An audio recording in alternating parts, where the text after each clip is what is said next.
গজারিয়া উপজেলা বালুয়াকান্দি ইউনিয়নের বড় রায়পাড়ায় বর্ণিল সাজে ও মুসলমানদের কানায় কানায় পরিপূর্ণতার মধ্য দিয়ে খানকায়ে খাস মুজাদ্দিদিয়া বার্ষিক মাহফিল অনুষ্ঠিত হয়েছে। গতকাল শনিবার বাদ আসর থেকে শুরু করে মধ্যরাত পর্যন্ত ডক্টর মোহাম্মদ আব্দুল মান্নান সরকারের বাসভবনে খানকায়ে মুজাদ্দিদিয়ার এই বার্ষিক মাহফিল অনুষ্ঠিত হয়। এই অনুষ্ঠানকে ঘিরে পুরো খানকায়ের আশপাশে বর্ণিল আলোকসজ্জায় সজ্জিত করা হয়। এ সময় উপস্থিত ছিলেন খাস মুজাদ্দিদিয়া তরিকার অন্যতম খলিফা ও শাহ শের আলী গ্রুপের প্রতিষ্ঠাতা ডক্টর আব্দুল মান্নান সরকার। তার সভাপতিত্বের মধ্য দিয়ে প্রধান অতিথি হিসেবে উপস্থিত ছিলেন হাকিমাবাদ দরবার শরীফের প্রধান খলিফা খাস মুজাদ্দিদিয়া তরিকার পীর সাহেব ও বাংলাদেশ সরকারের গণপূর্ত অধিদপ্তরের প্রধান প্রকৌশলী মোহাম্মদ শামীম আক্তার। তরিকার বিষয়বস্তু আলোচনা, মুসল্লিদের বায়েত গ্রহণ, বায়েত প্রদান ও সর্বশেষে মুসলিম উম্মার শান্তি ও কল্যাণের লক্ষ্যে পীর সাহেবের মোনাজাত পরিচালনার মধ্য দিয়ে এবারের বার্ষিক মাহফিল পরিসমাপ্তি হয়। এ সময় উপস্থিত ছিলেন রায়পাড়া খানকায়ের খাদেম হারুনুর রশিদ, বিশিষ্ট ব্যবসায়ী ও সমাজসেবক হান্নান সরকার, বালুয়াকান্দি ইউনিয়ন পরিষদের ভারপ্রাপ্ত চেয়ারম্যান সাইফুল ইসলাম, ইউপি সদস্য সহ দূর দূরান্ত থেকে আসা মুজাদ্দিদিয়া তরিকার খাদেম ও মুসল্লিগণ। উল্লেখ্য, মুজাদ্দিদিয়া তরিকা গ্রহণ করার পর থেকে ডক্টর আব্দুল মান্নান সরকার তার বাসভবনের খানকায়ে মাসিক ও বার্ষিক মাহফিলের আয়োজন করে আসছে।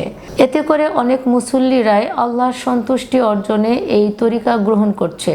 সেই সাথে কাল নামাজে হুজুরি ও ধর্মীয় শিক্ষা অর্জনের জন্য বিভিন্ন প্রান্ত থেকে মুসল্লিরা জালকুড়ি হাকিমাবাদ দরবার শরীফে ছুটে যাচ্ছেন বলেও জানান তিনি।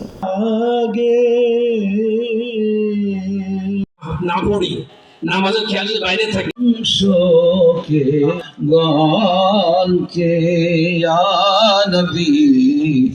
সালাম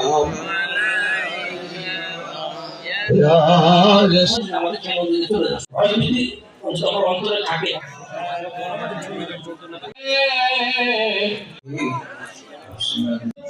আরো অনেক অনেক ওলামায়ে কেরাম আসছেন, ওনাদেরকে এক নজর দেখতে পাওয়া নিজেদের জন্য সৌভাগ্য। এই জন্য আমার ভাইয়েরা বলতেছিলাম, আত্মার মধ্যে যে সমস্ত রোগ হয় এর মধ্যে একটা রোগের নাম হুব্বে দুনিয়া। ওরে গোলাপ নিরিবিলি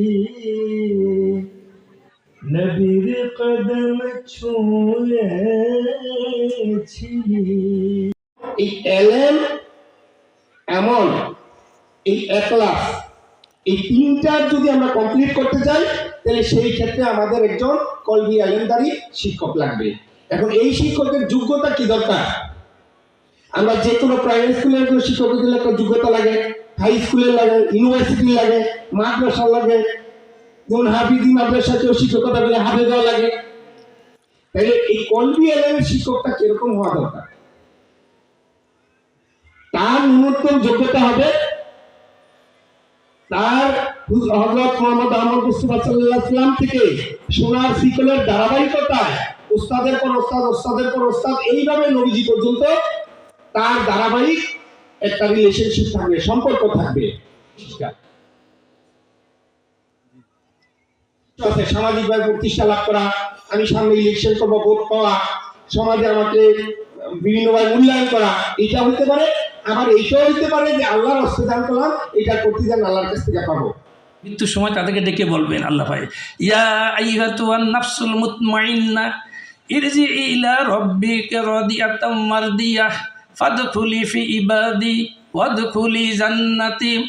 আল্লাহ পাক এই নফসে মুতমাইন্নার অধিকারী তাদেরকে ডেকে বলবে, এ নফসে প্রশান্ত নফসের অধিকারী, নফসে মুতমাইন্না প্রশান্ত নফস, তাদেরকে বলবে তুমি সন্তুষ্টি ও সন্তোষভাজন হয়ে তোমার রবের দিকে ফিরে আসো। ديننا والدنيا وآخرتنا إنك على كل شيء قدير يا غفور رحيم রহমান রহিম। হে আমাদের প্রভু, আমাদের প্রতিপালক, আমাদের মহান রব, আমাদের পরওয়ারদিগার, আমরা তোমার কতিপয় গুনাহগার বান্দাবান্দি তোমার মহান দরবারে হাত উঠেছি মাবুদ। তুমি আমাদেরকে ক্ষমা করে দাও মাবুদ প্রতিপালক, আমাদের মহান রব, আমাদের পরবর্তীকার। আমরা তোমার প্রতিভায় গুণাগার, তুমি কবুল করে নাও মাবুদ।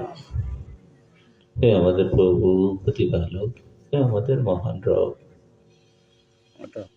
আর এই